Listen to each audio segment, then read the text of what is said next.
عليكم ورحمة الله وبركاته. أحد الإخوة جاب لي هذا الطباخ، يقول كل ما شغلات تنزل الجوزة الواير يموع.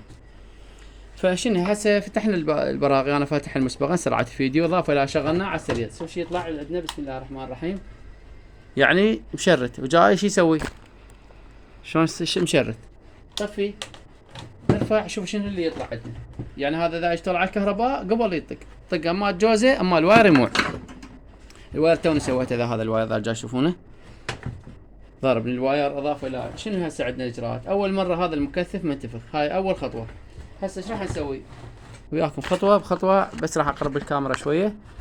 هاي الكارت، هذا المكثف مالته تقدر تخلي 10، تقدر تخلي هو الرقم مالته صحيح 4 و7 مايكروفارات. بالنسبه للباتري مال الدي سي اللي هو هذا الباتري، عفوا مو الباتري، اسفين جدا قلت الباتري، المكثف، اسفين جدا خطأ لغوي. خليني شوية دائما انسى. هسه نبدل هذا المكثف المنتفخ ونشوف شنو الاجراء ايش راح يصير. راح نبدله ونشوف شنو الاجراء راح يصير. هسه بعد هم نبحث على السرياز اخوان، ما يصير قبل على الكهرباء تطي 220 الاعتياديه، لازم تطي سرياز. السرياز هو 220 بس شنو يسمونه بالمصطلح، نسميه 110. المصطلح مال الكهربائي المصطلح هذا ومو 110. هسه شنو نقرا ايش قد بالله. المكثف هذا جاي تشوفونه منتفخ، القراءة مالته 4 و7 مايكروفارات. انا شو نجيب كيفنا بعد، ما اذا الافضل نفس النوعية، الافضل لازم نفس، اذا اضطريت لازم تجيب 10 ماكو مشكلة. منين تجيب ال10؟ هذا موجود عندنا خارطة مال جلوب، هذا موجود 10 مايكروفارات، 400 فولت 10 مايكروفارات. نفتحهم بالكاوية ونحافظ على الاقطاب السالب والموجب.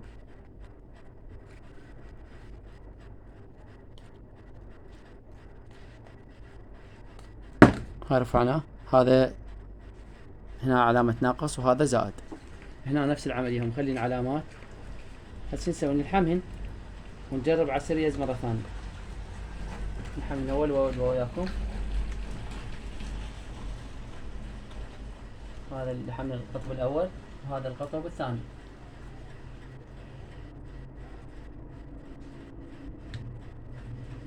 هسه الحمد لله والشكر.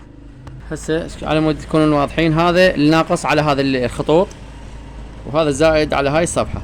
هسه نفحص مرة ثانية سريع. بسم الله الرحمن الرحيم. هم بعد هسه اشتغل طبيعي، اذا جاي تشوفون هسه الشاشة اشتغل طبيعي وياكم خطوة بخطوة. بسم الله الرحمن الرحيم. هاي مشكلة ماكو بفضل الله. راح نشغل هاي، شغلنا كهرباء اعتيادية، طلعت وين الشورت طلع بالمكثف. بسم الله الرحمن الرحيم. هاي اشتغل عندنا والحمد لله والشكر. ايش قد سحب جاي يقرأ، اذا جاي تشوفون ايش قد سحب عندنا 8 الى 8.5 امبير، 8.4 2200 واط. اي مشكلة ماكو بفضل الله. هسه نطفيه راح يطفى عندنا يصير 2/10 اللي هي مال العاكسة، هاي اللي عندنا اللي هي هاي العاكسة. هسه شغله بس الطباخ بوحده، شوف ايش قد يسحب. بسم الله الرحمن الرحيم. هاي 2200 عندنا سحب 8 وتقريبا 2/10 امبير، 8 امبير مع العلم كهرباء 216. صورة واضحة. والسلام عليكم ورحمة الله وبركاته. لا تنسوا والدي لهم بدعم المغفرة واليابا غفران الذنوب، جزاكم الله خيرا. هذا العطل البسيط سبب هاي المشكلة كلها. بالطباخ ماركة كراون، اما غير كراون بعدنا لحد الان ما ناشرين عليه، ما نعرف لحد الان، ما جاينا طباخ ونشوف السبب. هذا الخلل البسيط شوفونه خليه مشتغل. والسلام عليكم ورحمة الله وبركاته. لا تنسوا والدي لهم بالدعاء بالمغفرة واليابا غفران الذنوب، جزاكم الله خيرا. هاي خاف واحد خلينا نطفيها. بسم الله الرحمن الرحيم. نرفع المقبس. خاف واحد يقول هذه المكسورة الحجرة، فعادي ماكو مشكلة، تترجع المكان الصحيح وما يصير تخلي اميري. واحد ذاك اليوم خلى امير ومحترق الطباخ ومكسورات جام اخوان، ما يصير امير بهذا المكان، لا امير ولا صمغ ولا غيره. ما يصير تربط سيمة بسيمة، تلقى سيمة مقطوعة وتربطها. المهم على كل ما يصير ما يوقع هنا.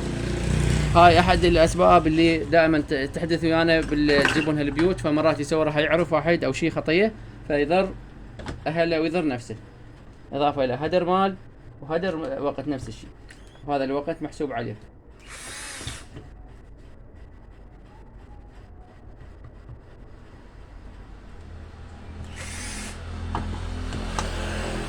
اي مشكله ماكو. هسه عندنا هاي مالت المروحه نرجعها المكان هنا شويه.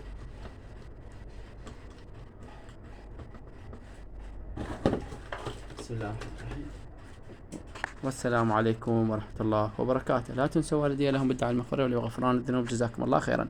اللهم ارفع هذه الغمة عن هذه الأمة بحق محمد وآل محمد، اللهم صل على محمد وآل محمد.